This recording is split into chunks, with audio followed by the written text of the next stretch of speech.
Buenas noches, estimados amigos, todos ustedes, bienvenidos acá a Actualidad con Esteban Oria. Esta noche, como siempre, tengo una buena información acerca de lo que está sucediendo en Venezuela y de los puntos más interesantes. Y también tengo a un buen amigo que es ya de la casa, Javier Gracias. Santana. Bienvenido, hermano. Javier Santana es un columnista del Nacional, ampliamente conocido por sus escritos y por su información y por los datos que tiene, que son datos bastante fidedignos. Y bueno, tenemos muchos temas de interés hoy. Javier, ¿cómo te encuentras? Buenas noches, Esteban, y buenas noches a todos tus seguidores. Y bueno, estamos aquí para hacer un breve análisis, pues, digamos, de lo que está sucediendo ahorita en Venezuela y de lo que ya veníamos hablando, ¿no? De lo que ya veníamos hablando y que creo que hay otras fuentes por allí importantes que están confirmando lo que ya habíamos dicho en días anteriores y que, bueno, revela que efectivamente hay cambios dentro del régimen y cambios tal vez forzados o no. Bueno, eso es parte de lo que vamos a analizar. Exacto. Vamos a escuchar a Sebastián Barraez. El caso es que el general Hernández Lares quizás puede asumir o presumir quedarse en el poder. Hernández Lares. El caso es que el general Hernández Lares quizás puede asumir o presumir quedarse en el poder y repetir la historia de Vladimir Padrino López, pero las circunstancias son otras, el país es otro y la Fuerza Armada ya no es que tenga un grupito de allá u otros que pudieran armonizarse como lo hizo el general Padrino López a punta de simpatías. El general Hernández Lares no es nada simpático, ese es más grueso que un ladrillo. Entonces, mire que ahí no hay en estos momentos qué otra persona pudiera Nicolás Maduro asumir que quedara en el cargo del ministro de la Defensa, que ya tiene problemas de resentidos de su salud, pero además de eso, porque el poder desgasta, porque de su promoción, es decir, de la del general Padrino, no hay nadie ya en la Fuerza Armada. Y eso es un elemento importante para quien comanda sus equipos, sus grupos, sus promociones. Aunado a eso, pues el deterioro de la propia institución, pues ha sido demasiado palpable. Hoy, Esteban Oria presenta un libro que sacude la verdad. Inversión acusatoria. Desenmascarando la narrativa de Maduro en el golpe de Estado de 2024. Este ensayo político revela cómo Nicolás Maduro manipuló el relato tras el fraude electoral del 28 de julio de 2024 para aferrarse al poder. ¿Qué es la inversión acusatoria? Esteban Oria nos lo explica. Es una estrategia maquiavélica que invierte los roles. El agresor se presenta como víctima, el acusado se convierte en culpable y la confusión reina en la opinión pública. Tras el 28 de julio de 2024, Maduro acusó a María Corina Machado y Edmundo González de un golpe fascista. ¿Pero quién dio el golpe? El régimen, al desconocer los resultados electorales, con el respaldo del Tribunal Supremo de Justicia y las Fuerzas Armadas. Esta táctica se sostiene en tres pilares. El régimen se victimiza, transforma a la oposición en agresora y siembra confusión para que todos parezcan iguales. ¿Cómo funciona? Se basa en teorías profundas. Primero, la retórica clásica. Los griegos usaban la stasis para cambiar el tema. Maduro evade el fraude acusando a la oposición de golpismo. La refutatio deslegitima. Tilda a Machado de traidora para ocultar su traición. Segundo, la teoría del discurso. El régimen crea una narrativa donde es el héroe de la patria y la oposición, el enemigo. Esto impone una hegemonía cultural que silencia la verdad. Tercero, la psicología social. El régimen proyecta sus culpas, como en un espejo, y usa la disonancia cognitiva para justificar contradicciones, El TSJ viola la Constitución, pero la disfraza de legalidad. Y luego está el "What about us?". ¿Y qué hay de la oposición? Dicen, para desviar críticas. Estas tácticas, acusación en espejo, convertir adversarios en enemigos y pantallas de legalidad, confunden y desmovilizan. El régimen se adelantó. Gritó "golpe de Estado" antes que la oposición, robándose la narrativa de la patria y la revolución. La teoría de comunicación política lo dice claro. Quien domina la simbología emocional, gana. Aunque chavista, el régimen usa tácticas conservadoras que conectan con la gente. ¿Y la oposición? Se perdió en tecnicismos sobre el fraude, soñando que Maduro admitiría su derrota. Imposible. Edmundo González denunció el golpe en enero de 2025, cuando el relato del régimen ya era ley. Oria señala el error opositor: ignorar símbolos como la Constitución de 1999 o la República. En una dictadura, no puedes pedir sacrificios por María Corina o Edmundo, sino por la República, que une a todos. La Constitución, con su soberanía popular, es una bandera poderosa, pero la oposición la rechazó por su origen chavista, obsesionada con el fraude. ¿Resultado? División. Métricas digitales lo confirman. República tiene 27,000 búsquedas en YouTube, frente a 6,000 de María Corina y 12,000 de Edmundo. El régimen domina el posicionamiento digital. La oposición, no. La desunión opositora, por ignorancia o complicidad, alimentó la inversión acusatoria. Algunos legitimaron el sistema electoral, otros se contradijeron. Voces como Leocenis García, Enrique Márquez y columnistas como Oria, que denunciaron la ruptura constitucional, fueron ignoradas. La izquierda acusa a Oria de traidor. La derecha lo rechaza por señalar sus fallos. El TSJ fabricó una legalidad falsa para validar el fraude y con el mazo dando usó psicoterror audiovisual. En migración, Maduro culpó a la oposición por la crisis que él creó. Oria propone un camino, una narrativa clara. Definamos el golpe desde el 28 de julio, documentemos las violaciones constitucionales, creemos una comisión de la verdad. La Constitución debe ser nuestra bandera para unirnos contra la dictadura. Descarguen Inversión Acusatoria en Amazon. Compartan en X con etiqueta Inversión Acusatoria. La verdad es nuestra arma y juntos reconstruiremos la libertad. Ah, vale, pero es que soy yo el que tiene problemas. Disculpa. Ok, no te preocupes, no te preocupes.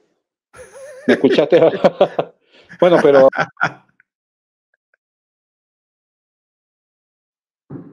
¿Aló, estás allí?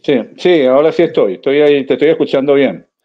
Ah, perfecto. Bueno, déjame explicarle brevemente a la gente un poco para que retomemos el hilo. Pero me estás viendo. Sí, te estoy viendo, está perfecto. Había puesto el mute en el micrófono. Lo que estoy invitándolos a todos a comprarlo. Está muy económico en Kindle, lo que cuesta son $4. O en su defecto, descargarlo gratis estos 2 días, que son 4 y 5, los puse libre. La semana que viene probablemente los libero. Y eso es lo positivo que tiene la librería de Amazon, que te permite hacer este tipo de promoción cuando registras tu libro con ellos. Entonces, para todos los interesados en conocer sobre esta forma, pues vamos a llamarlo teoría, es decir, es una idea pues, que está digamos, en construcción, y lo que pretende es explicar un poco desde un punto de vista cómo el régimen de Nicolás Maduro usa el discurso, usa la narrativa para imponer y dominar y para mantenerse en el poder. Y cómo a partir de la narrativa ellos logran objetivos inclusive más allá de los objetivos locales o focales, por decirlo, del control del Estado como tal, sino ir hacia el exterior, pues hacia los Estados Unidos, hacia Europa hacia Asia. O sea, es todo un programa es todo un proyecto, pues, de consolidación de algo que va más allá de lo que nosotros podemos estar observando. Entonces el tema es que, bueno, hermano, de eso se trata, ¿no? El tema es que la preocupación que hay de la población venezolana es cómo salir, cómo lograr restaurar la democracia en un ambiente de tanta complejidad y de tanta transversalidad.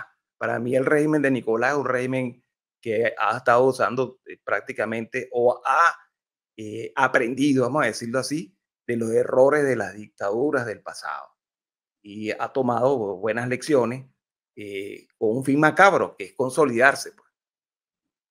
Todo lo malo que le ha pasado a los regímenes, lo malo para ellos, que es lo bueno para nosotros, ellos lo han podido domesticar. Y es así, pues la retórica clásica, cómo la usan, la forma en que emplean la éxtasis, cómo hacen la refutación, de qué manera la logran estructurar para que sea que sea un elemento a favor en la controversia, cómo desvían la atención, cómo responden en la contradicción. O sea, todos esos son elementos que ellos están empleando de manera efectiva. No sé si tú estás de acuerdo. O sea, a mí me parece que el régimen de Nicolás es un régimen que tiene una estructura que trabaja en función de objetivos y que obviamente nosotros pues nos cuesta lograrlo porque nosotros somos diversos. Nosotros trabajamos cada quien por la forma como puede. Yo, por ejemplo, yo tengo muy pocas cosas que ver con la oposición desde el punto de vista de la estructura política. Yo soy opositor porque me siento en la obligación de confrontar al régimen de Nicolás Maduro por ser un violador de derechos humanos, por violar la Constitución. Esas son las cosas que me identifican, removerme, pues realmente lo que ha hecho es sacarme del país. Entonces, estoy en una posición en la que podemos estar muchos identificados, sin necesidad de estar en un partido político. Es el caso de ellos. Ellos están estructurados de forma orgánica, pues, por necesidades, por muchas razones. Pues. Tienen tantos enemigos comunes que no les ha quedado otra que unirse. Pues, sí. ¿no? ¿Qué opina? Sí, bueno, Esteban, yo comparto plenamente lo que tú estás diciendo. Hoy, y si vamos a la praxis, la mayoría de los venezolanos adversan a Maduro, pero no es que estén vinculados con partidos políticos. Los partidos políticos en su esencia están muy debilitados y de hecho esa fue una tarea que comenzó Hugo Chávez. Ya venía el deterioro, cuando Chávez llega al poder, venía el deterioro ya de Copey. Ya Copey prácticamente estaba en ruinas desde el punto de vista, digamos, del capital electoral, de los militantes.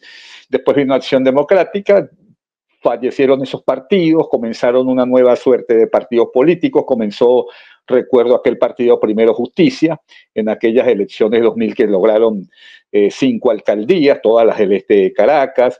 Se veía que era un partido con mucha opción, pero lamentablemente pues también las diferencias entre estos grupos, pues eso terminaron disolviendo todo esto, al punto que hoy, 20 años, 2 décadas después, ninguno de esos dirigentes realmente es representativo. El último quizás era Capriles Radonsky, y después de las elecciones de 2012 vino en un franco, pues digamos, debilitamiento de su aspecto personal, ¿no? El otro fue Leopoldo López, que también fue preso político, hoy está en España, Julio Borges, que está entre Estados Unidos y Colombia, el alcalde catalán que no sé qué se hizo. Y bueno, es la realidad. El señor Gerardo Blay, que entró en la mal llamada esta mesa de negociación y bueno, no sabemos ni siquiera dónde está Gerardo Blay, parece que se lo tragó la tierra, entre comillas. Y bueno, es prácticamente eso que está pasando. Pues es decir, la oposición está sumamente debilitada a nivel de partidos políticos, pero hay que decir que es mayoría absoluta, orgánicamente hablando. Y por supuesto, así como tú has planteado, pues yo también me siento identificado en el sentido de adversar por el interés de la República, de los derechos humanos, de todo esto que se ha convertido el madurismo, que no es más que una red criminal, pues de adversarlo, ¿no? Y bueno, más o menos el liderazgo de María Corina Machado ha enfocado esto en ese contraste, digamos, en esa búsqueda, pero es el liderazgo de ella, no como partido, que se llama E20, el partido de ella es.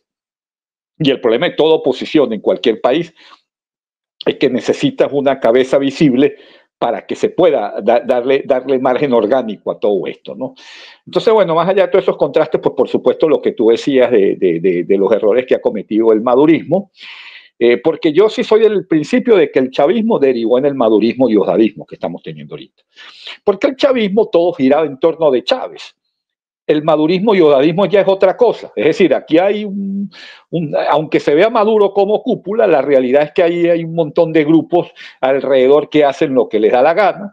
Diosdado, pues por supuesto, como le hemos dicho, y como ya planteabas tú al inicio con un video de Sebastián Abarráez, en el análisis político, ya tú lo habías adelantado con una persona que habíamos compartido escenario aquí hace unos días, William Jiménez, quien se adelantó. Entonces ya Sebastián está confirmando que efectivamente hay cambios en la Fuerza Armada, es decir, toda esa estructura orgánica y esos errores que ellos tienen, que no lo podemos dejar de hablar, porque esto es un mecanismo de un neototalitarismo, lo hemos definido así, porque ellos han condensado lo peor del neofascismo, lo peor del neoestalinismo, es decir, lo peor del neonazismo, es decir, ese contraste de cosas que tú dices, bueno, esto es izquierda o derecha, no, esto no es nada, esto es un neototalitarismo de lo peor que ha podido surgir en América Latina. Es un pragmatismo autoritario. Exactamente.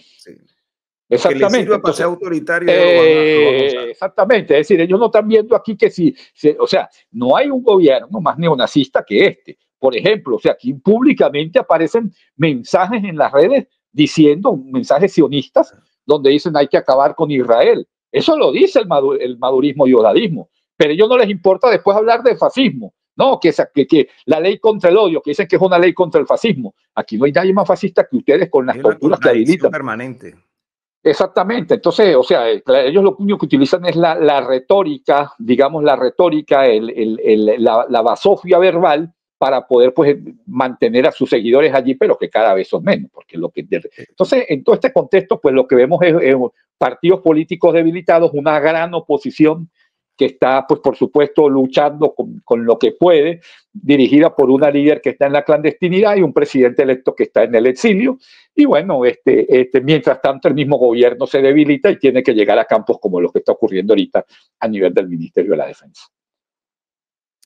Mira, hablando del ministro de la Defensa, Padrino López, que se dice que está muy enfermo. Bueno, lo que se presume es que ha actuado como una especie de tapón, como una especie de muro de contención de lo que es el diosdadismo, lo que es el grupo de Diosdado y Diosdado. Y sin embargo, muchos de los miembros de las Fuerzas Armadas que están activos y son generales, que están en los altos mandos del cuerpo, son gente que están vinculada a las promociones relacionadas con Diosdado Cabello. Entonces allí donde uno dice, bueno, ¿cómo puede funcionar esto? Hay gente, tú mismo me comentaste, pero hay otras personas que, digamos que no es ilógico pensar que el mismo Diosdado pudiera ser hasta el ministro de la Defensa. ¿Te das cuenta? Está esta cantidad de personajes vinculados a él en los altos mandos y en las altas posiciones de los cuerpos militares. Sí, bueno, es bastante compleja la situación del Ministerio de la Defensa, Esteban, porque es que yo no soy especialista en el tema militar, yo quiero dejar claro eso, pero desde el punto de vista de las ciencias sociales, ¿qué es lo que tenemos nosotros que valorar? Tenemos un gobierno que dio un golpe de Estado el día de las elecciones, el 28 de junio. Si tú das un golpe de Estado, tú necesitas los militares para que sea un golpe de Estado. Y ese golpe de Estado, ¿quién lo encabeza siendo el ministro? Vladimir Padrino. Porque Vladimir Padrino debió haber dicho el 28 de julio, señor Maduro, usted perdió las elecciones, yo tengo el control de la Fuerza Armada y usted no puede asumir. Si el primer golpista aquí sería Vladimir Padrino, si lo vemos desde el punto de vista de la estructura clásica del golpe militar, que eso fue lo que dio el señor. El 30 de julio él fue el que dio la declaración públicamente, ahí rompió por completo. Por supuesto. La cuestión está cómo tú del 30 de julio. El golpe de Estado en ese momento. Exactamente. Entonces, ¿cómo es que del 30 de julio a menos de un año, que estamos en junio todavía, bueno, entonces ahora a ti que encabezaste el golpe, te tengan prácticamente aislado? Y que Diosdado Cabello, que empezó entre comillas, el 10 de enero. Además, discúlpame, Javier, además que se ha deteriorado su salud tan rápido. Eso es otra cosa que me pone a pensar. Por supuesto. Bien, la imagen que tenía Padrino López hace un año era totalmente diferente a la que tiene ahora. Exactamente. Entonces, ¿qué ocurre? Es decir, además de que hay un deterioro biológico por parte del señor Vladimir Padrino. Muy acelerado, independientemente de que siempre estuvo el rumor de que estuvo enfermo y todo sí, demás, estaba en tratamiento. Pero ahora sí, porque ya dejó el tratamiento. Sí, porque hay que tener claro algo con la palabra, claro, hay que tener algo claro con la palabra rumor en este caso, Esteban, porque es que a veces a la oposición o digamos a los entrevistadores como tú, este tipo de programa o columnistas, siempre se dice, usted está tirando rumores, pero ¿cuándo este gobierno ha dicho algo oficial? Aquí se perdieron hasta las cifras oficiales de lo mínimo. Entonces, no queda más remedio que acudir a las fuentes extraoficiales, que a ellos, en el caso de su verborrea oficial, hablan de rumores. Entonces, aquí ya está planteado desde hace aproximadamente desde que se hizo aquella reunión que hace unas 2 semanas hizo el señor Maduro en Fuerte Tiuna, cuando sistema defensivo territorial. Disculpa. Fíjate la imagen de Padrino, bastante demejorada. Exactamente. Entonces se hizo una reunión en donde fue el señor Maduro, lo hizo de manera virtual después, y dice, yo no voy a aceptar traiciones. Y no es casualidad entonces que aparezcan ahora el mismo Ministerio de la Defensa, a raíz de todas estas cosas que están ocurriendo, enviando un mensaje con no sé si tienes por ahí la imagen de objetos cortapenetrantes, es decir, enviándoselo a la propia Fuerza Armada, diciendo esto le va a pasar a los traidores, palabras más, palabras menos. Entonces, un contexto tan de difícil comprensión que está ocurriendo en la Fuerza Armada, ahora ya es evidente que el señor Padrino López tiene los días contados. Pues yo me imagino que están buscando barajar de qué manera van a sacar elegantemente a Padrino López, etcétera, pero ya, como lo dice Sebastiana también en su comentario, Sebastiana Barraez, como lo dijo tu invitado en aquel programa, William Jiménez, ya está de salida. La cuestión es si van a colocar a este general Lares o Hernández Lares o quien sea, lo van a colocar, ¿va a ser un ministro efectivo o va a ser un ministro, digamos, entre comillas, como yo le llamo, un parapeto político? Porque para mí el control lo tiene ya Diosdado Cabello de facto con aquella marcha que hicieron el día de la batalla de Carabobo, y lo que él siempre aparece diciendo, pues que él en la praxis tiene el control total de la Fuerza Armada. Entonces, desde ese contexto no basta, no es el nombramiento lo que define quién ejerce el control sobre, en este caso, la Fuerza Armada, sino las declaratorias y, por ejemplo, este programa, cada vez que Diosdado hace el mazo dando, yo no veo ese programa honestamente, pero cuando veo los videos, lo que veo son solamente invitados militares. Yo no veo gente civil allí. Entonces, ¿qué está queriendo mandar? Que el que manda soy yo. Y eso es vergonzoso realmente entre la Fuerza Armada que esté ocurriendo, pero es cómo se mueve este contexto, como bien lo decías tú, han aprendido, el madurismo y diosdadismo ha aprendido. El madurismo y diosdadismo ha aprendido de los errores de las otras dictaduras, y uno de ellos es no tener a alguien de confianza en el caso cuando hay, digamos, estos tipos de requerimientos y necesidades en lo interno de ellos. Ahora, ¿cómo van a hacer estas personas, chicos? Si tienen tantos enemigos, tantos adversarios, pues en un ambiente de cohesión pudieran funcionar mejor que un ambiente de división, y sin embargo no parece suceder eso. O sea, parece que Nicolás se está cuidando de Diosdado, y Diosdado muestra cada vez más intenciones de ir más allá de lo que le está dando el dictador. Por cierto, aquí tenemos un video de él A ver qué nos dice. Puntual de lo que están tramando Lazayo con sus aliados para los próximos días. Así que para la oreja. Resulta, primo, que como Lazayo sabe que después del 28 de julio va a tener más rechazo que el propio Juan Guaidó, alias Juanito Aspiradora, la coña ha insistido en la necesidad de una acción decisiva.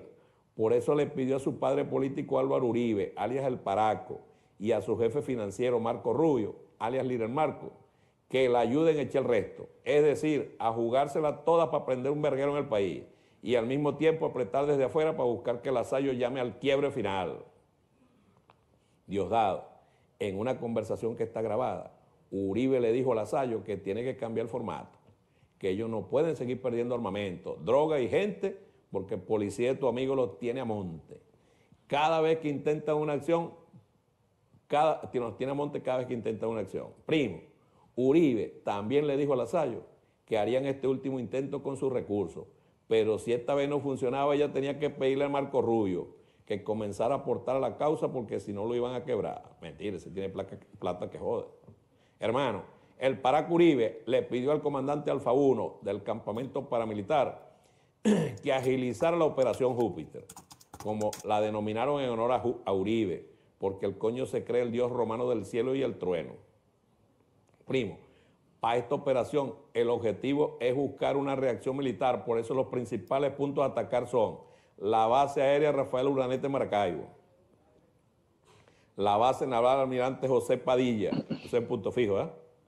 La base naval Agustín Armario en Puerto Cabello, la base aérea Libertador en Maracay y el comando de zona de la Guardia Nacional en Maturín.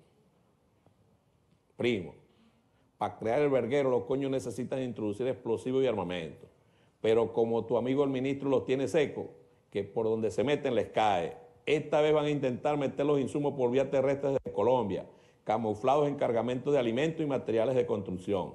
Y por vía marítima, están buscando embarcaciones pequeñas para disfrazarlas de pescadores, así que pendiente. Diosdado, nuestro patriota cooperante el Paisa, te manda. Bien, hasta ahí llegó.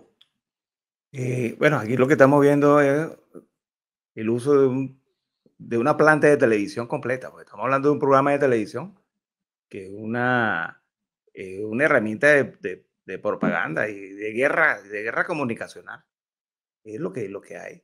Pura contrainteligencia lo que están mandando Diosdado cada vez que emite una declaración. Ahí está una, por cierto, bien clara.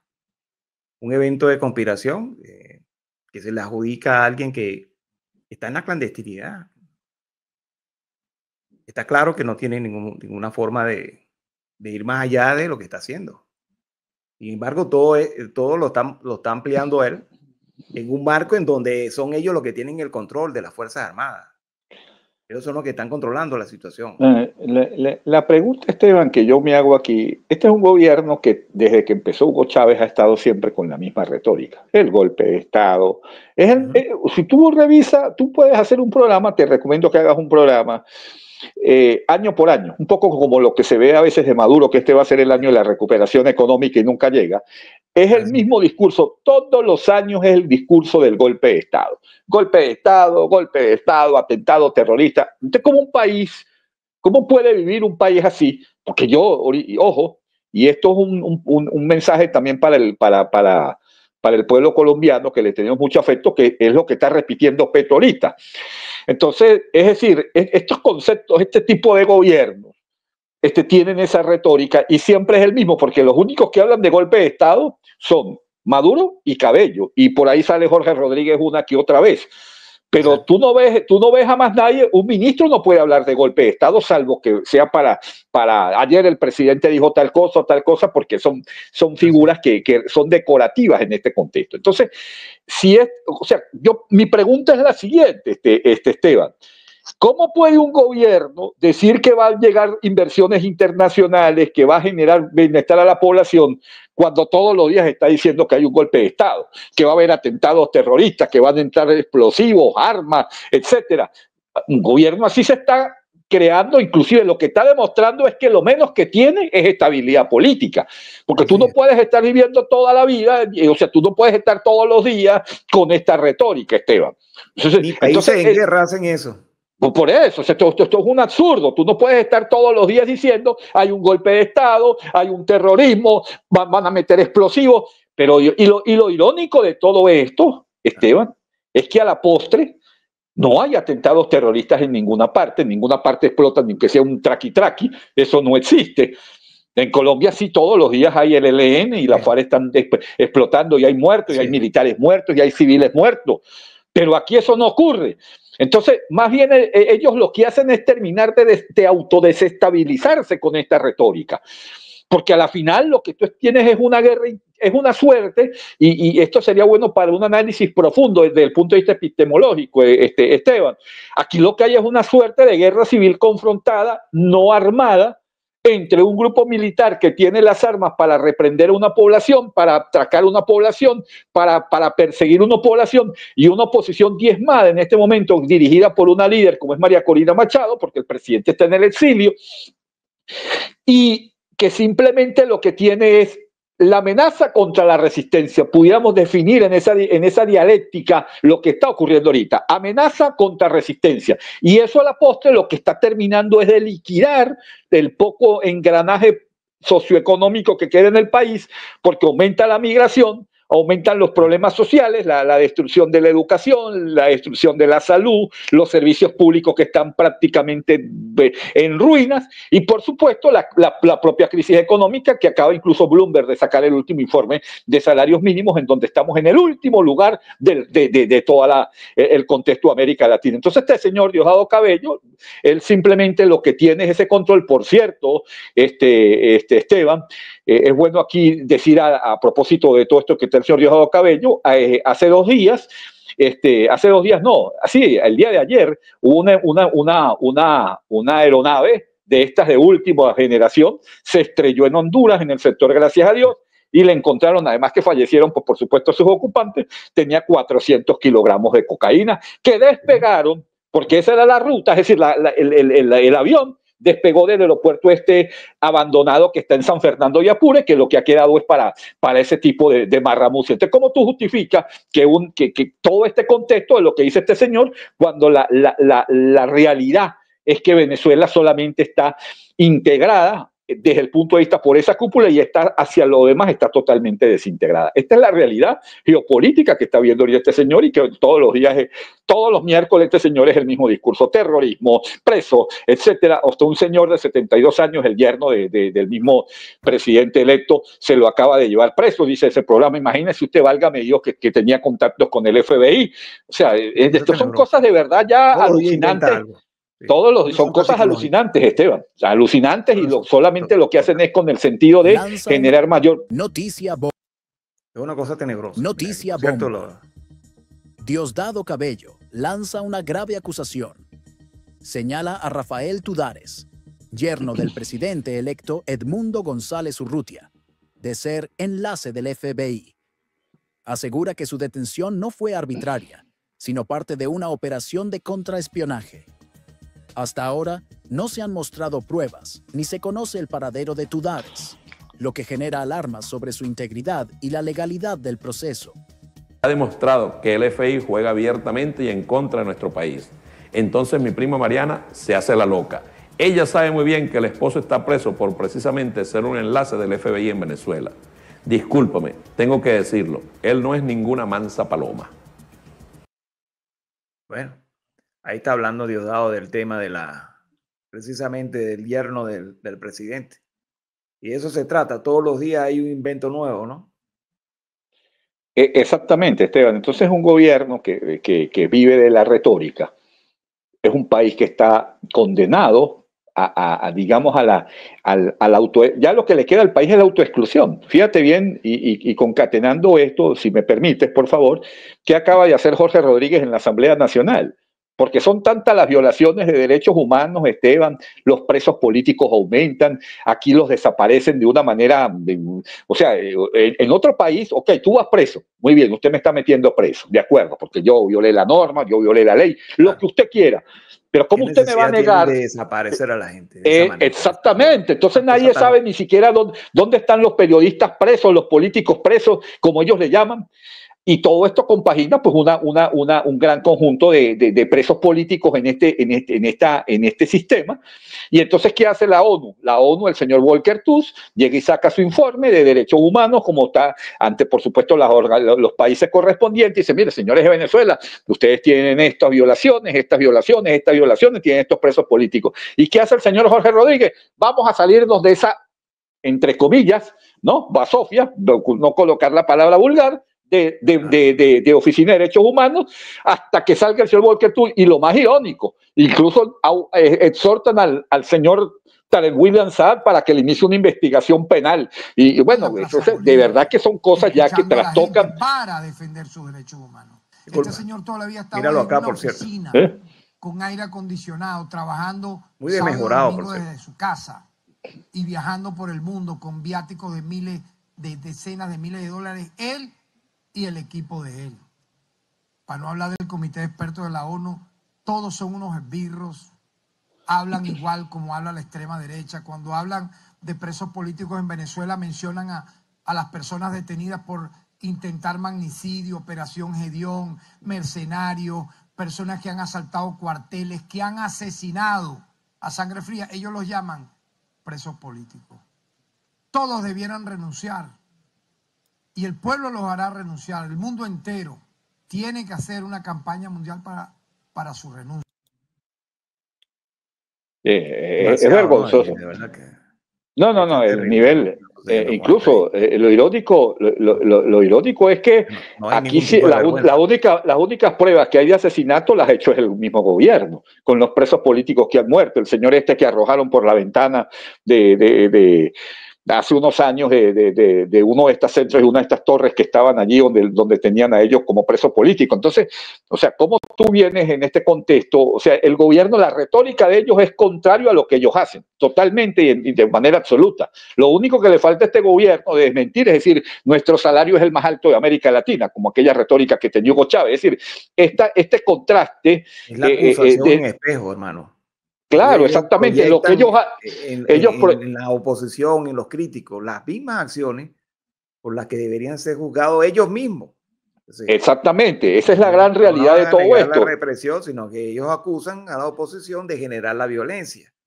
Exacto, y ojo. Ellos presentan como sedición cualquier protesta de feeling golpista a quienes denuncian el quiebre institucional. Y ese es el patrón que ha sido observado en el contexto de esa propaganda, porque lo que hacen es usar la propaganda y el autoritarismo, obviamente. Pero fíjate bien este detalle, cuando este señor habla de violación de derechos humanos, Esteban, y tenemos que irnos al contexto histórico. Recordemos el 12 de abril de 2003, cuando efectivamente cuando salió Hugo Chávez del poder, que el ministro aquel de la defensa... Otra más que está pidiendo la salida. Y le pido, presidente, con su venia, a esta Asamblea Nacional, que entre todos declaremos persona non grata a ese alto comisionado de las Naciones Unidas, cuyo nombre no sé pronunciar, ese Volker, a ese, que se le declare persona non grata, pero además que el fiscal general de la República inicie las acciones penales contra él por los delitos que ha cometido contra el pueblo venezolano. Porque no vamos a confiar nosotros en un sistema intercontinental, en un sistema mundial, que lo que está quedando es desnudo y avergüenza a la población del mundo. Y nosotros... Esto es lo que tenemos, a ver. No, es que lo irónico de esto, Esteban, escúchame esto, porque esas palabras son patéticas de esta señora Iris Varela. Ella dice que ordena, emplaza al señor fiscal para que tome acciones contra el señor Volker Türk, porque vamos a desconocer el derecho internacional. Es decir, ahora lo que le faltaba a este Congreso, a este Parlamento, Asamblea Nacional, como se quiera llamar, es que ellos se están autodeclarando ahora una suerte de tribunal internacional. Es decir, ahora ellos me imagino que van a condenar a Álvaro Uribe y van a condenar a Bolsonaro, que fue presidente, y van a condenar a Javier Milei y todo el que habla. Entonces ahora ellos va el fiscal y les dicta una autodetención. Esto es risible, Esteban. De verdad, ni siquiera China, ni siquiera Corea del Norte, ni siquiera los mismos iraníes se han atrevido a este nivel. Ni siquiera los cubanos aquí. Yo nunca he visto el Parlamento, el Congreso cubano, declaramos a fulano enemigo de la patria y ahora lo vamos a condenar en una suerte de condena abstracta, ¿no? En ausencia. Es decir, esto lo que revela es que esta gente, Esteban, más allá, inclusive, o sea, tenemos que seguir estudiando este parámetro porque aquí hay una suerte de desequilibrio cognitivo tremendo, Esteban. Porque no, tú puedes inclusive, digamos, contrastar, tú puedes criticar todo lo que tú quieras sobre el escenario geopolítico internacional, pero de allá llegar a estos extremos, ya esto es esto ante el mundo, quienes quedamos digamos, de manera risible somos nosotros, o el gobierno, el madurismo y oradismo, pues, para contextualizar más el asunto. Es una proyección psicológica permanente lo que están haciendo. Es un mecanismo donde ellos están agrediendo permanentemente la mente, la conciencia de la población, atribuyéndole a la gente, a quien sea, las propias características que ellos tienen, las características negativas que ellos tienen. Y eso se trata, todo este juego psicológico. Lo que hacen es que primero uno lo que hace es perder el tiempo con estos sujetos. Obviamente, entiendes que la situación es una situación psicológica, no es una situación normal. Estás hablando con una gente enferma que lo que quiere es atormentarte. Y así han estado por todos estos años. Lo que ha hecho es incrementar el desafío mental, por decirlo de alguna manera. Este sujeto Maduro y todo el combo de personajes que le rodean son unos psicópatas completos. Sí, Esteban, y hay una cosa también que me llama dentro de todo este contexto es el efecto, digamos, que esto está terminando de generar sobre el país, Esteban. Porque es que yo te puedo asegurar en este momento, y eso lo digo con toda responsabilidad en el ámbito de las ciencias sociales, tenemos cifras, Esteban, tenemos cifras nosotros, por laboratorios, digamos, de ciencias sociales, no laboratorios como esta gente lo pregunta, sino estudios serios que tenemos, encuestas de las últimas, digamos, después del 28 de julio, a partir de los 6 meses cuando Maduro tomó el poder de manera de facto, aproximadamente de la población entre 18 y 30 años, el 67% de la población quiere emigrar del país. Eso es tremendo, Esteban. Nos estamos quedando sin jóvenes. Lo que está quedando en Venezuela es la población mayor de 40 años y la población adulta. Y eso va a terminar de... Ni siquiera... quedarse con una banda de locos como los tenemos en Venezuela. Entonces, de ese 67%... No es una dictadura normal, porque hay dictaduras que... Vamos a decir dictaduras, hay regímenes autoritarios, por decirlo de alguna forma, hegemónicos, ¿no? Que tienen una forma política, que hay millones de personas viviendo en esos regímenes, si no todo el mundo estuviera viviendo en Europa, ¿no? Pero fíjate bien un detalle, Esteban, y hay que tocarlo. Por ejemplo, el único autoritarismo donde la gente lo que quiere salir de ahí porque está gobernada por unos locos. Porque fíjate bien, Nicaragua tiene un sistema totalitario. El señor Daniel Ortega con esta señora hacen el desastre, pero yo no veo a los nicaragüenses. No sé si será y es más fácil emigrar de Nicaragua que de Venezuela, si lo vamos a ver en este contexto y las condiciones en que estamos. Bueno, porque tú estás... Bueno, es que ese es el problema. El problema que yo veo con Maduro es que ellos no aceptan que son una dictadura.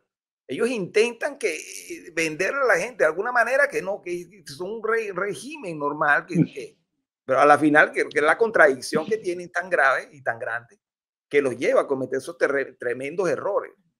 Exacto. Entonces, hemos llegado a un punto, Esteban, de no retorno, que el régimen se está agotando, Esteban. El régimen está muy agotado en lo interno. Es más, Esteban, mira, o sea, es irónico, pero esto también tenemos que señalarlo aquí como parte de todo este análisis geopolítico. Esta señora que fue gobernadora del Tamacuro durante no sé cuántos años, Lisette Hernández, hermana de la ministra de Educación, que también fue gobernadora entiendo que es hermana de la señora esta que fue gobernadora de Monagas, se me va el nombre ahorita. Entonces, esta señora tenemos una crisis tremenda en el del Tamacuro, está comprobado que es el estado más pobre del país. Una cosa aberrante que ha ocurrido con los guaraos, donde hay incluso hasta una epidemia de HIV, una cosa de verdad que es tremenda, donde por primera vez digamos, en toda su historia, los indígenas guaraos han tenido que emigrar hacia Brasil, y aparece esta señora grabando un video diciendo que está, entre comillas, con su bebé, su hijo, nada más y nada menos que en Suiza. Yo no entiendo, o sea, de verdad, Esteban, esto es una situación que reviste una alta complejidad, digamos, en los entornos políticos. Ninguno de ellos, entiendo que tú vas a hacer un programa sobre esto más adelante, pero ninguno de ellos, o sea, ¿dónde están ellos? ¿Dónde está el señor Jesse Chacón, que fue embajador, que ahorita está como embajador de Austria? ¿Dónde está el señor que también fue canciller varios años, el señor Chatterton? ¿Dónde está el señor que fue ministro de infraestructura y se robó no sé cuántos miles de millones de dólares, y a través de su suegra y sus hermanas han comprado cuestiones en Francia como... Nada, tiene estilo, tiene estilo. Mira, madre, ¿qué te ha parecido la ciudad de Berna? Espectacular, un clima sabrosísimo. Un poquito de lluvia, pero está bonito. La gente muy amable. Y yo con mi bebé. ¿Qué les parece? ¿Qué les parece? Mira, hay como su trampolín ahí para jugar. Te logro ver saltando. Y de verdad me provoca. Mira, vamos a brincar ahí. ¡Wow! Es que miren esto, hermano, está de postal. De postal. Ahora, todo muy bonito. Pero hay otras cosas que quisiera mostrarles, no me las he encontrado en este preciso momento. Que sí hay un poquito de indigencia. Gente en las calles, se ve que están drogados también. Voy a ver si en otro video se los puedo hacer, porque justamente no tenía pila y ahorita estoy como que aprovechando que tengo un poquito para que, bueno, se vea también el contraste. Bueno, lo que tú dices, Javier, aquí están disfrutando de la dulce vida de todos estos funcionarios, exfuncionarios del chavismo. Y lo irónico es de dónde y cómo lo hacen, ¿no? Sí, entonces lo irónico es que... Disculpa que te interrumpa, me he quedado impresionado de la cantidad, por eso es que yo a veces me pongo a pensar, pero ¿qué hemos hecho en Venezuela realmente? No solo por los más recientes datos de lo que llaman enchufados, que son familiares de aquellos que están en el poder, y imagino que por esa vía, pues, es una forma de sacar el dinero que tienen acumulado. Por la vía de las familias, puede ser de segundo o tercer grado, que ahora están en buena parte del mundo dispersos, gozando de ese dinero mal habido. Pero son tantos, hermanos, que cuando tú te pones a analizar, esto ha sido terrible lo que sucedió con nuestro país. Pues estamos hablando decía Giordani que se perdieron 300.000 millones de dólares prácticamente. No sé si fue en el mismo periodo de Chávez, me imagino que se estaba refiriendo al periodo de Maduro. No creo, ¿no? Tuvo que haber, porque es tanto dinero que uno dice, bueno, pero el tema acá, porque no tienen cómo verificar de dónde salió ese dinero y mejor dicho, de dónde se gastó ese dinero. Pero aquí el tema es que estos enchufados están en todas partes del mundo disfrutando del dinero de una forma tan... digamos, tan visible, que no temen a la vergüenza, hacer una cosa que realmente espanta, y además están muy preparados para ejercer acciones contra aquellos que incluso se atrevan a criticarlos, dispuestos a llevar a la gente a los tribunales. Es así, es una cosa que te lo estoy diciendo porque yo lo he visto, digamos, en persona, pues, cómo ejercen el poder estos personajes a quienes tú no lo puedes criticar, porque se molestan. Y entonces uno tiene que tolerar a estos sujetos. Entonces es lo que yo digo, el alter ego, ¿no? O sea, ¿qué estamos haciendo? Claro, Esteban. A veces a la oposición, que digo, bueno, ¿qué hicimos nosotros realmente para no estructurarnos tan bien como para diferenciarnos lo suficiente del régimen de Nicolás Maduro y poder tener una conciencia moral más efectiva, de modo de que podamos operar en el plano político como debemos hacerlo? Entonces, no mezclarnos, porque al mezclarnos con estos actores, pues se presentan estas dificultades que nos es difícil confrontarlo a veces. Efectivamente, Esteban, el problema de Venezuela, viéndolo nosotros de un contexto, digamos, de pragmatismo, tiene, digamos, muchas connotaciones que ya en otra parte ya un gobierno se hubiese caído, Esteban. Salario mínimo de $1, crisis económica permanente, más del 70% del Producto Interno Bruto, cifras inclusive ya cercanas al propio gobierno, así lo ha aceptado. Es decir, aquí, por ejemplo, yo que vi en el estado Nueva Esparta, en la isla de Margarita, la 4 de Mayo, la Santiago Mariño y lo que llamamos los bulevares Guevara y Boulevard Gómez, eso era un solo centro comercial. Y ahí quedó aproximadamente el 10% de tiendas abiertas, de comercios abiertos, Esteban. Para que tú veas la magnitud, ahí se perdieron 40.000 empleos. Y así por el estilo pasa en el resto digamos, de los estados. Hay un video incluso a propósito de toda esta magnificencia que se ha hecho, que pudiéramos aquí enlazarlo y una vez aprovechar enlazarlo del cómo lo geopolítico, es decir, esta desgracia geopolítica que ha ocurrido, el turismo, que era una de las cosas fundamentales que teníamos nosotros en el ámbito interno y en el ámbito externo, porque venía mucha gente de Europa, de América Latina, que visitaban a Venezuela, era un sustento para ellos. Hoy eso está nulo, porque aquí el que entra está preso, Esteban. Aquí el que entra, hay informes de todos los países prácticamente, no visiten a Venezuela por unos días y casi terminamos presos. Sí, presos, por algo que nunca nos imaginamos. Yo necesitaba salir de Colombia para extender mi visa, así que cruzamos a Venezuela, que quedaba más cerca. Salimos desde Santa Marta en bus hasta Maicao y de ahí un auto nos llevó 120 kilómetros aproximadamente por $30 cada uno. Parecía súper fácil hasta que empezó la odisea. Pararon en más de 25 retenes, entre ellos ejército, guardia, policía, incluso grupos indígenas. Nos revisaban absolutamente todo y nos preguntaban de todo, a dónde íbamos, qué íbamos a hacer y por qué. Hasta que en un control revisaron nuestros celulares y encontraron que Jean había pertenecido al ejército colombiano. Ahí nos separaron, a Jean lo interrogaron en una oficina y a mí me preguntaban afuera si sabía quién era él, si seguía activo, si estaba encubierto. Decían que era un mercenario colombiano que venía a dar un golpe de estado a Venezuela. Estuvimos casi una hora detenidos, fue un momento horrible y sí, nos terminaron sacando plata para dejarnos ir. Juro que después de eso valorás todo distinto y confirmás que también cada viaje te lleva a vivir cosas que nunca te imaginaste. Cuando por fin llegamos a la ciudad fue rarísimo, no había casi nadie en la calle, una ciudad tan grande y tan vacía, no conseguíamos dónde comprar comida y donde sí, casi no había opciones. Paramos en un hotel con pileta a $25 la noche y nos quedamos ahí encerrados esos 3 días. Y contame, si vivieras una experiencia como esta, ¿volverías? Porque yo definitivamente no. Bien. Eso es. Bueno, Esteban, ese video resume lo que estamos hablando. Sí. 1.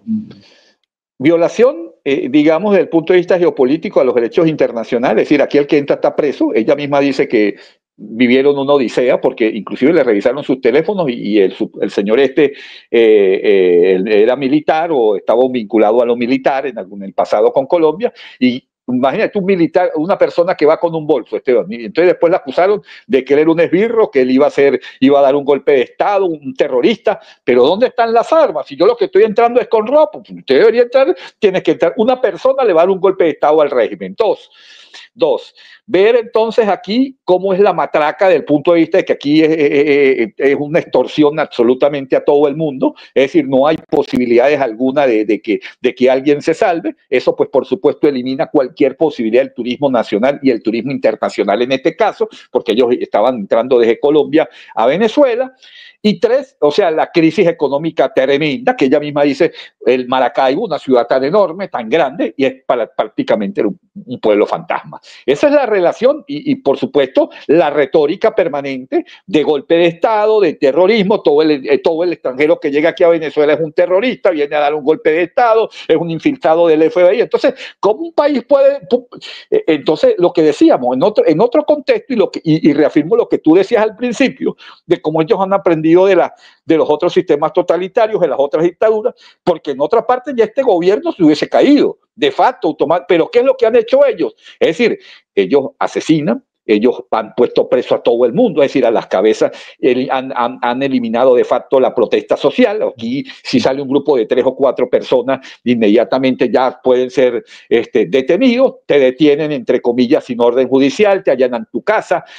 Todo tipo de aberraciones se ha hecho a la Constitución, a la normativa jurídica, Y esa es la realidad del por qué este gobierno, pues sencillamente ha trastocado y ha traspasado todas las violaciones de derechos humanos, y entonces llega la ONU y dice una condena o alguna organización internacional, y lo irónico es que ellos que están condenando ese sistema internacional por violar, entre comillas, sus derechos humanos, los de ellos, entonces ellos ahora hacen el hazme-reír en todo este contexto. Una situación, Esteban, de verdad única, inédita en el mundo del cómo ellos gobiernan el país, de cómo se mantienen el país, y repito, ahora sí tenemos que dejar claro algo para que todo no sea negativo, para que todo no sea desesperanzador, es que estos regímenes, cuando más se aferran, cuando más se radicalizan, es cuando en la realidad, por dentro, están más débiles.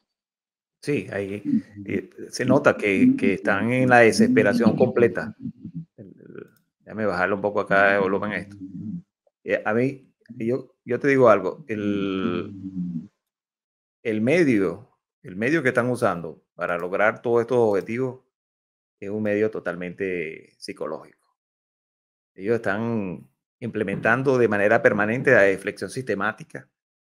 O sea, es una contraacusación, un juego de contraacusación permanente. Convierten las denuncias de fraude, respondiendo las denuncias con acusaciones de conspiración. Y así lo llevan a todos los espacios de discusión. Si llega alguien, como llegó esta chica que vino de Colombia, pues obviamente que si le consigue un elemento que les interese para lo que tú bien has mencionado, puede ser que necesiten plata a los guardias nacionales, les enseñan a los guardias nacionales cómo usar estos métodos de psicología de terror. Y ahí está, pues le caen a esta persona, saben cómo manejarlas. No sé si, bueno, por lo visto se pudo grabar porque salió de Venezuela y pudo contar la historia. Si está contando la historia es porque tuvo que haber, obviamente, pagado algo de dinero a quienes fueron sus captores. Pues. Pero inclusive en ese escenario, tuvieron suerte de haberlo hecho. Porque peor les ha pasado a quienes han pasado, me imagino, por otras instancias superiores, y cuando llegas a esas instancias superiores, pues entras en un nivel de deterioro tan horrible de las responsabilidades en materia de derechos humanos que no hay forma de que el dinero pueda resolver eso, ni pagándole a quien tenga que pagar, porque ellos van a buscar la manera de arrestarte y de meterte en mecanismos carcelarios. Bien para usarte como sea, como ficha de cambio, o porque les gusta, por placer. Pues inclusive si no tienes una forma pública de llegar, de alcanzar a cierto número de personas, pues nadie se enteraría inclusive de ti. Entonces, ¿qué hace un extranjero o alguien que quiera conocer Venezuela, o sea, que remotamente sabe de esta psicología terrorífica que se maneja en nuestro país, visitando a Venezuela? No hay una alerta para ellos tampoco, no conocen de lo que Pero fíjate bien algo, Esteban, a propósito de todo esto, cómo estamos nosotros desmembrados y desintegrados en todo el esquema. No solo es por lo económico, porque tú pudieras ser un gobierno autoritario. Chávez era un presidente autoritario, pero aquí se movía el turismo, y por ejemplo, una manera muy, muy clara de demostrarlo, de que son una dictadura. Es decir, fíjate bien, Venezuela era constantemente, bastaría revisar como hasta el año 2013 y 2014, Esteban. Nosotros éramos un sitio fundamental de congresos internacionales, de la ciencia, de la investigación, de la industria, del comercio, internacional, Esteban. Aquí venía gente de todo el mundo. Eso se acabó, Esteban. Aquí ya no hacen ni siquiera un congreso, digamos, con la llegada de Maduro se acabó toda la forma. Ni siquiera hay congresos binacionales, ni siquiera hay un congreso Colombia-Venezuela o Brasil-Venezuela. Ya eso se acabó. Y una de las cosas que te da a ti un factor preponderante, y ahí envío a Colombia. Colombia, a cada momento hay un congreso internacional, basta con entrar a una red como LinkedIn para darse cuenta de la cantidad de eventos internacionales que hay en Colombia, que hay en Chile, que hay en Brasil, que hay en Argentina, que hay en Costa Rica, que hay en Panamá, exactamente. De hecho, exactamente. Entonces, ¿cómo tú puedes ¿Cómo puede permear un país en donde ni siquiera tú puedes hacer un congreso académico porque las universidades están destruidas? Tú no puedes hacer un congreso para traer inversiones desde el punto de vista de la producción industrial o comercial, porque simplemente, es decir, el que entra lo van a matraquear la Fuerza Armada, lo va a matraquear la policía, lo va a matraquear quien le dé la gana, pero además eso corre el riesgo de que quede detenido. Entonces, de hecho, Maduro ya no es un presidente. Maduro prácticamente quedó como un presidente de parapeto también, solo para seguir destruyendo lo poco que queda de Venezuela y para perseguirnos a nosotros los venezolanos. Hace 2 días hubo la reunión del Mercosur. ¿Por qué no fue Venezuela?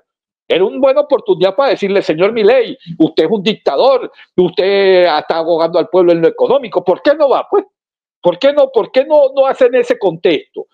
Maduro ya no va a ninguna parte. Prácticamente, y así por el resto digamos, del grupete de ellos, porque no sale del Palacio de Miraflores. Entiendo que exactamente, ni siquiera va a la marcha del 24 no va ni siquiera a Fuerte Tiuna. Maduro no va ni siquiera a Fuerte Tiuna. Imagínate, tú asistes al nivel digamos, de esta gente a nivel de miedo, que ni siquiera va a Fuerte Tiuna, que es donde él es, pero él sí sale en su cuestión con sus charreteras y sus cosas cuando hay un evento para decir soy el comandante en jefe de la Fuerza Armada, pero en la praxis lo que está demostrando este gobierno es que, y el propio Maduro, exactamente, lo que está demostrando el propio Maduro es que él lo que mantiene es sencillamente la autoridad de facto, pero en la praxis está muy deteriorado, Esteban, está muy deteriorado. Y ese es un contexto que nosotros no podemos perder de vista. Y al estar el deteriorado es porque lo que estamos hablando, el madurismo y diosdadismo tiene una pugna interna, más allá de que ellos lo nieguen, por supuesto lo van a negar y dirá una cosa y dirá otra. Alguna vez ha ido, yo creo que una sola vez fue Maduro al Mazo dando, ¿no? ¿Por qué no ha vuelto? ¿Por qué no va a ese tipo de programas? O por lo menos usted lo ve en una intervención, etcétera. Y todos estos programas, inclusive mercenarios que existían en Venezolana de Televisión, todos salieron. Ahí no queda nada prácticamente, Esteban. El último fue Mario Silva, ¿no? También lo sacaron. Sí, que por cierto sabemos que está enfermo y los programas son pregrabados. Es una situación bastante compleja lo de ellos. O sea, entonces ya toda esta situación que estamos viendo nosotros, esta esquematización perversa, esta estructuralización perversa, aquí sería bueno citar el gobernante de facto de Diosdado Cabello. Exactamente, lo que nos queda de fondo, por ejemplo, citar aquí a un investigador francés, a Michel Foucault, Vigilar y Castigar, en donde él hace un contexto que ellos lo que han hecho es, da mucho dolor decirlo, pero ese contexto, esa vigilancia que hacía Michel Foucault sobre las cárceles y sobre las escuelas, del cómo se implantaban mecanismos y códigos de conducta, lo han hecho sobre la población venezolana. Hoy Venezuela se ha convertido en una gran cárcel, porque los ciudadanos, ya a las 5 de la tarde, 4 de la tarde, los comercios están cerrados, los pocos comercios que hay están cerrados en Venezuela porque no hay ni transporte público, Esteban. No hay ni transporte público. La gente a las 5 o 6 de la tarde no tiene dónde irse. Entonces, los comercios a las 3, 4 de la tarde están cerrando, los pocos que quedan. Solo quedan las zonas, las pocas periferias. De atención inmediata integral para la comuna. 4F, comandante eterno, a toda la población de la comuna 4F. Aquí está llegando su ambulancia para la atención preventiva de nuestros niños, niñas, de nuestros adultos mayores. Es vergonzoso, definitivamente, Javier. Exacto. El de pobreza cultural, no de la gente, de los dirigentes que tienen ellos. Pero es que, Esteban, es lo que estamos conversando. Como eso. El deterioro del país es absoluto, Esteban. ¿Para qué sirve hoy ser alcalde, Esteban? ¿Para qué sirve hoy ser gobernador? ¿Para qué sirve si tú no tienes ni presupuestos? Y esto me imagino bueno, yo no sé si esto sea del régimen, no me parece, creo que es una iniciativa de un alcalde, pero como, o sea, así como hay esta ambulancia de 3 ruedas, vi en Nueva Esparta un video de una moto cisterna. Imagínate tú, al nivel que, o sea, nos hemos retrotraído, Esteban. Venezuela de verdad se ha retrotraído, yo creo que post Segunda Guerra Mundial. Porque lo que hemos vivido, o sea, Venezuela, el problema de Venezuela, Esteban, va más allá de una recuperación económica. Perdimos nuestra juventud, que emigró. Completa, todo el país le hicieron hemos perdido por completo el sistema educativo, Esteban. El sistema educativo hay que recontextualizarlo, habrá que reconstruirlo, como el sistema hospitalario, las vías, ahorita, Esteban, las lluvias, lo que está ocurriendo. No podemos olvidar lo que ha ocurrido, la tragedia que ocurrió en Apartaderos, Esteban. La tragedia que ocurrió en Apartaderos, que prácticamente el pueblo quedó, que quedó convertido en la Asociación de Profesores de la Universidad. Apareció. Entonces, es un contexto muy complicado. Hoy llegaron videos de lo que ha pasado en Aragua, en Maracay, está inundada por completo. Están haciendo llamados que el propio río Santo Domingo en Barinas está a punto de derrumbarse. Pararon, digamos, la posibilidad de que pasen vehículos por allí y camiones de carga. Es decir, es una situación dramática la del país, una situación dramática, mientras entonces este gobierno lo que está hablando es de golpes de Estado, un país que lo que necesita es atención inmediata en todos los esquemas posibles. Por cierto, aquí tenemos a los profesores de la universidad. La Asociación de Profesores de la Universidad Central de Venezuela rechaza la decisión tomada por el Consejo Nacional de Universidades este 26 de junio, en la cual reserva al Sistema Nacional de Ingresos la totalidad de la admisión de nuevos estudiantes a las universidades públicas venezolanas. Esto lo hacemos con base en dos consideraciones. En primer lugar, es una medida inconstitucional, dado que nuestra Carta Magna establece la autonomía universitaria. Y en segundo lugar, porque es inconveniente. Los mecanismos de admisión de las universidades venezolanas tienen una dilatada trayectoria en materia de establecer los requerimientos necesarios para que nuestros estudiantes obtengan una prosecución exitosa. Bueno. Así está la situación, Javier. Así está. Así ha llegado el régimen, pues ha llegado a todos los lugares, a todos los sectores. Ha destruido todos los estándares que pudieran medianamente establecerse. Ahí está, pues. Ahora van a ubicar, me imagino, a todos los grupos que se tomaron el 100% de los cupos universitarios. En todas las universidades públicas.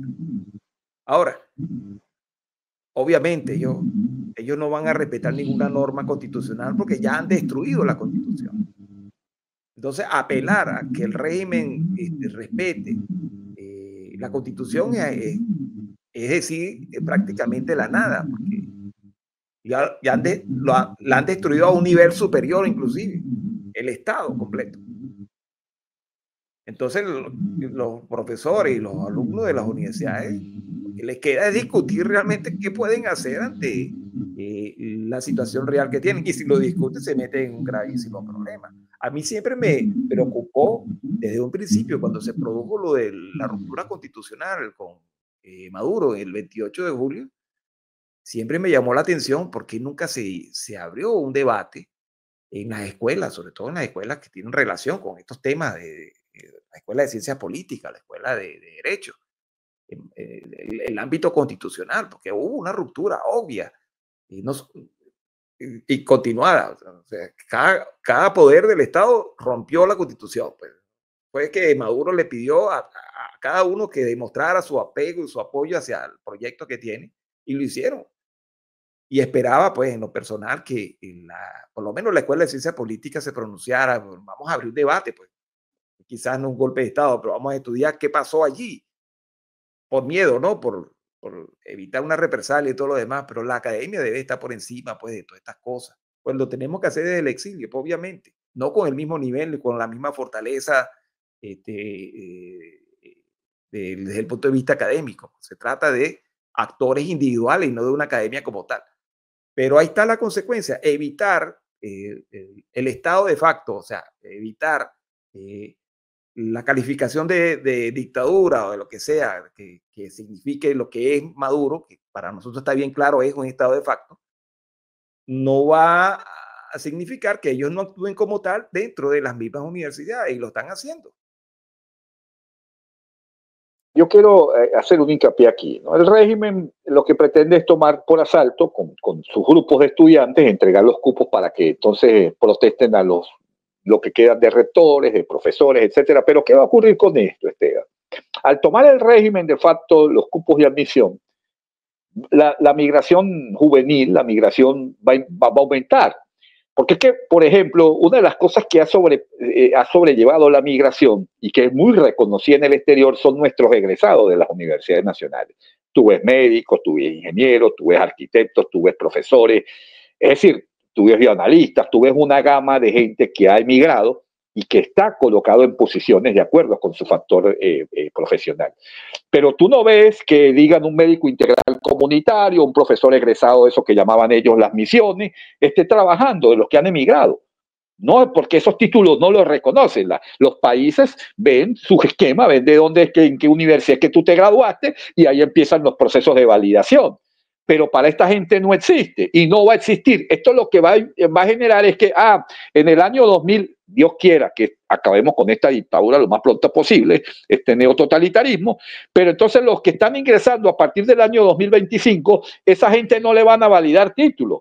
Porque entonces van a decir, bueno, usted empezó en el año 2025, usted emigrar, en el supuesto que alguien decide emigrar, no le van a reconocer esos estudios, porque van a ser universidades tomadas por el régimen. Y esto, por supuesto, un estudiante, un muchacho, ¿para qué voy a ir a estudiar una universidad donde el título no vale de nada? Y esos muchachos, yo tengo amigas que son enfermeras graduadas por ejemplo, en estos esquemas de las misiones y un médico por allí, etcétera, no tienen trabajo, Esteban, ni siquiera aquí mismo adentro tienen trabajo. Porque es que la realidad es intrínseca a la necesidad. Es decir, ¿cómo explico yo esto? Es decir, yo tengo este título, sí, pero es que mi necesidad es que yo tengo que tener un profesional valorado y reconocido. Entonces, si usted no está reconocido, ni siquiera en lo interno, ¿cómo usted lo van a reconocer en lo externo? Y la gran tragedia de todo esto, porque este señor Francisco Sánchez, no recuerdo cómo es que se llama el tipo Ricardo Sánchez, el ministro de Educación y Universidad, eso es otro parapeto, porque el que manda allí es el señor Héctor Rodríguez en el ámbito de la educación. Y el ámbito de la educación está tan destruido, Esteban, que para que lo sepan nuestros amigos, yo soy docente con más de 25 años en la docencia. Y mire, o sea, yo no estoy aquí poniendo en tela de juicio el nivel de nuestros egresados como bachilleres, pero la Universidad Católica hizo un estudio el otro día, lo hizo la Universidad Católica, en donde más del 75% de nuestros estudiantes tenía debilidades en el área lingüística y en el área matemática.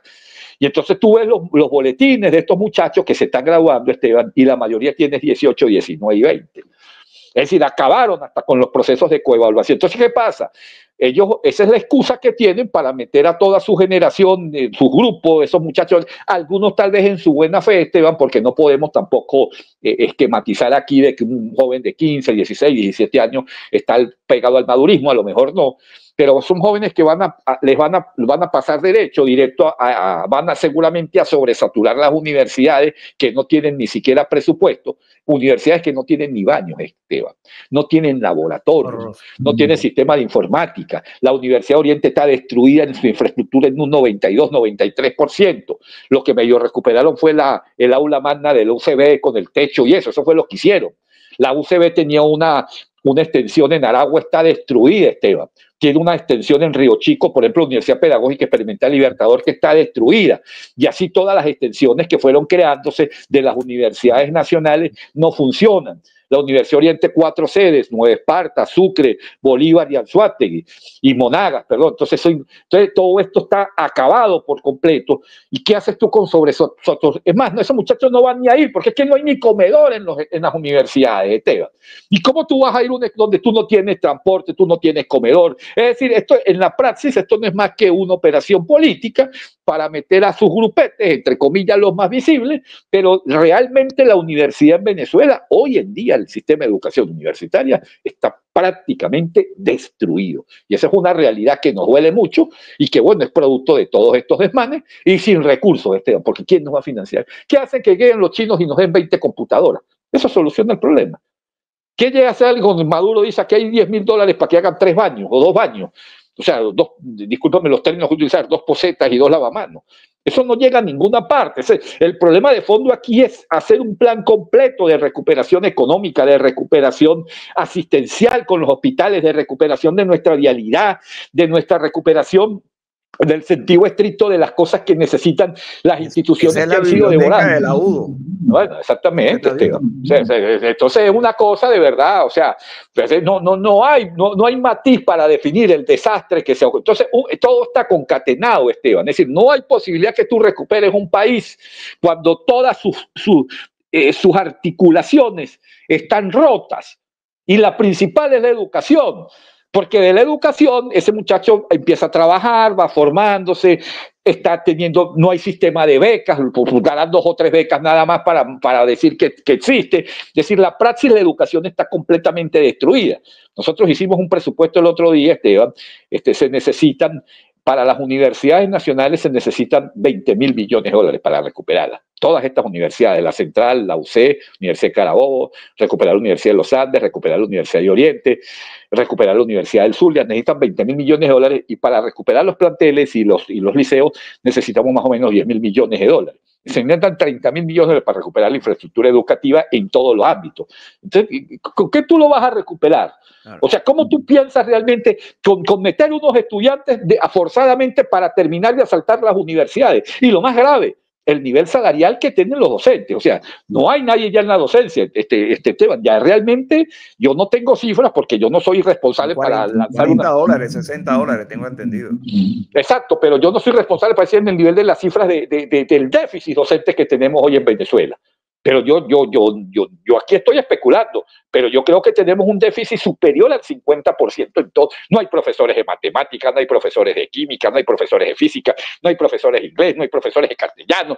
O sea, entonces, una situación de este nivel, o sea, ¿cómo tú recoges eso? No se puede recuperar porque alguien llegue y diga un discurso o una retórica. Señor ministro Ricardo Sánchez, dígame cómo usted va a recuperar todos estos espacios académicos, cómo usted va a recuperar la docencia, cómo usted va a recuperar que se elimine el déficit educativo que tenemos de estudiantes. Esa es la realidad que tenemos que enfrentar, un discurso serio y un país, pero no con esta retórica que tiene esta gente de golpe de Estado, de terroristas, todos los días lo mismo para meter presos políticos por aquí y por allá, y la realidad es que el país cada vez está hundido en la miseria, en la pobreza y en el desastre político, económico y social.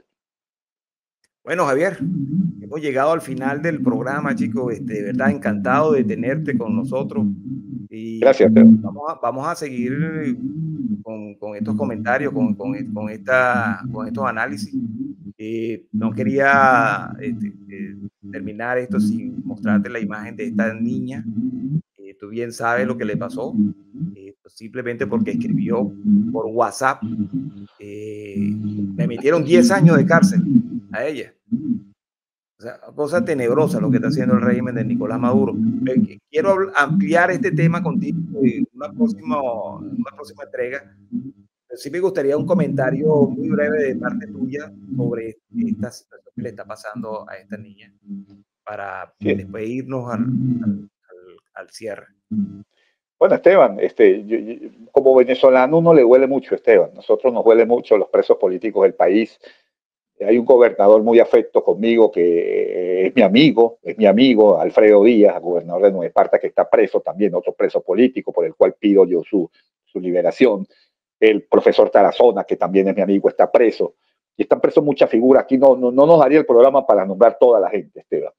Pero el caso de esta muchacha es un caso emblemático, porque es una muchacha como cualquier otra que maneje un teléfono. Ella solamente lo que hizo fue subir un estado a esta cuestión de las redes. Yo no sé exactamente a cuál fue, si fue WhatsApp, el que sea, no importa. La cuestión es que ella no lo hizo con ámbito terrorífico, ni maléfico, ni nada de eso. Entonces llegan y la arrestan, porque para generar ese terror, porque ya para el régimen le aplican esta inconstitucional ley del odio, por la cual yo también estuve preso.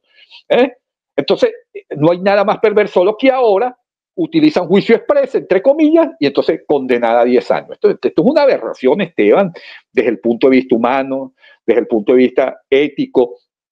No hay parangón, yo creo, de que alguien, no creo que haya, en la historia latinoamericana, no voy a hablar de la europea y eso porque la ignoro, pero de la historia latinoamericana, en que un caso semejante sea condenado. Una cosa que pudiera, en todo caso, arreglarse en un escenario posible. Si fue que ella cometió una falta contra alguien al subir ese estado, eso se arregla con una sanción comunitaria, como se puede hacer en cualquier país, con una penalización comunitaria, una multa, una disculpa pública, pero 10 años de presidio. Esto es lo que se llama ya aberración judicial, Ya esto más allá de lo que nos hemos escandalizado, de lo que le faltó fue decir que que es pobre es más, ni siquiera sin derecho a la defensa, porque ni siquiera se sabe si hubo algún juez, o perdón, algún defensor público porque usted debería de por lo menos mostrarme, mira, aquí están las fallas que cometió su defensor público, si yo como investigador pudiera solicitarla. Eso no existe, sencillamente usted está condenada porque a mí me da la gana. Y estas órdenes de estos tribunales, hay que decirlo claro, la orden es del señor Tarek William Saad, que se hacía llamar defensor de derechos humanos. Una aberración absoluta, Esteban. Esto es una cosa horrible, lo que está sucediendo. No es ella nada más, son muchas personas que están en esta misma situación de arrestos, producto de que simplemente escriben, publican, hacen un post en X, publican en Facebook, reciben un mensaje por WhatsApp, te revisan el teléfono. Es realmente una violación completa a todas las garantías constitucionales. Y aquí lo que estamos viendo, pues, es el deterioro total de toda forma de convivencia pacífica en el país. Ya es, bueno, prácticamente eso, pues, un estado de terror. Y prometo que vamos a hacer un programa más específico sobre este tema, porque yo también tengo mi propia historia sobre esta forma de persecución que tiene el régimen de Nicolás y cómo nos afecta. Tú fuiste, Javier, víctima directa, te arrestaron, tuviste un tiempo preso y viviste esa experiencia terrible. Yo no, porque yo tomé la previsión de salir a tiempo. Yo estuve en la misma logia, imagínate, de Oscar Pérez. O sea, y lo que pasó ahí fue horroroso. Con la gente que tuvo vinculación sin tener ningún tipo de, digamos, de relación desde el punto de vista del procedimiento y de la causa que él hizo, ¿no? El simple hecho de haberlo conocido ya era un problema por el tema de la persecución que se generó para perseguirlo y para lograr la captura de él. No lo hicieron. Lo ubicaron y lo asesinaron extrajudicialmente. Y gente que no solamente padeció tortura, sino que los desaparecieron. Entonces, bueno, eso es parte de una historia que ya haremos con tiempo para que también nos des tu testimonio de lo que viviste en la cárcel. Prometido, entonces, Javier, vamos a estar en contacto. Te dejo el micrófono para que te despida la audiencia y nos veremos en una próxima ocasión. Gracias, Esteban. Bueno, el llamado es a la población, hay que seguir en resistencia, no nos queda otra alternativa con este régimen. El régimen está debilitado, al interno que demuestre lo contrario. Van a seguir arreciando las posiciones de ellos contra la población. Y bueno, no nos queda más, Esteban, que seguir desde nuestra trinchera luchando por la recuperación de la democracia, luchando porque efectivamente haya un cambio de sistema, porque ya esto no es un cambio de gobierno, esto es un cambio de sistema por el cual invocamos todos los venezolanos y seguimos luchando por la libertad de todos los presos políticos, incluyendo esta joven que también ya es una presa política del régimen. Bueno, buenas noches, bye bye, nos vemos en una próxima oportunidad.